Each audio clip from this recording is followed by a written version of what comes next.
Albert Einstein once said, everybody's a genius, but if you judge a fish by its ability to climb a tree, it will live its whole life believing that it is stupid. Ladies and gentlemen of the jury, today on trial we have modern day schooling. Glad you could come. Not only does he make fish climb trees, but also makes them climb down and do a 10-mile run. Tell me, school, are you proud of the things you've done? Turning millions of people into robots, do you find that fun? Do you realize how many kids relate to that fish swimming upstream in class, never finding their gifts, thinking they are stupid, believing they are useless? Well, the time has come, no more excuses. I call school to the stand and accuse him of killing creativity, individuality, and being intellectually abusive. He's an ancient institution that has outlived his usage. So, Your Honor, this concludes my opening statement, and if I may present the evidence of my case, I will prove it. Proceed. Exhibit A. Here's a modern day phone. Recognize it? Here's a phone from 150 years ago. Big difference, right? Stay with me. Here's a car from today, and here's a car from 150 years ago. Big difference, right? Well, get this. Here's a classroom of today, and here's a class we used 150 years ago. Now ain't that a shame? In literally more than a century, nothing has changed. Yet you claim to prepare students for the future? But with evidence like that, I must ask, do you prepare students for the future or the past?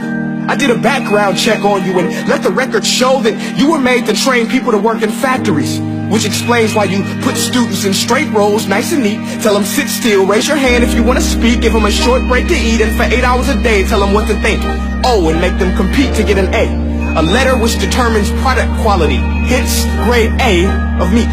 I get it. Back then, times were different. We all have a past. I myself am no Gandhi. But today, we don't need to make robot zombies. The world has progressed. And now we need people who think creatively, innovatively, critically, independently, with the ability to connect.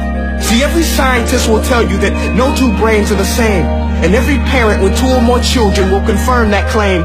So please explain why you treat students like cookie cutter frames or snapback hats, giving them this one-size-fits-all crap. Watch your language. Sorry, Your Honor, but if a doctor prescribed the exact same medicine to all of his patients, the results will be tragic. So many people will get sick, yet when it comes to school, this is exactly what happens, this educational malpractice, where one teacher stands in front of 20 kids, each one having different strengths, different needs, different gifts, different dreams, and you teach the same thing the same way? That's horrific. Ladies and gentlemen, the defendant should not be acquitted. This may be one of the worst criminal offenses ever to be committed. And let's mention the way you treat your employees. Objection. Overruled. I want to hear this. It's a shame. I mean, teachers have the most important job on the planet, yet they're underpaid? No wonder so many students are short-changed. Let's be honest. Teachers should earn just as much as doctors, because a doctor can do heart surgery and save the life of a kid. But a great teacher can reach the heart of that kid and allow him to truly live. See, teachers are heroes that often get blamed, but they're not the problem. They work in a system without many options or rights. Curriculums are created by policymakers, most of which have never taught a day in their life. Just obsessed with standardized tests. They think bubbling in a multiple choice question will determine success. That's outlandish. In fact, these tests are too cruel to be used and should be abandoned, but don't take my word for it. Take Frederick J. Kelly, the man who invented standardized testing, who said, and I quote, "These tests are too cruel to be used and should be abandoned." Ladies and gentlemen of the jury, if we continue down this road, the results will be lethal. I don't have much faith in school, but I do have faith in people.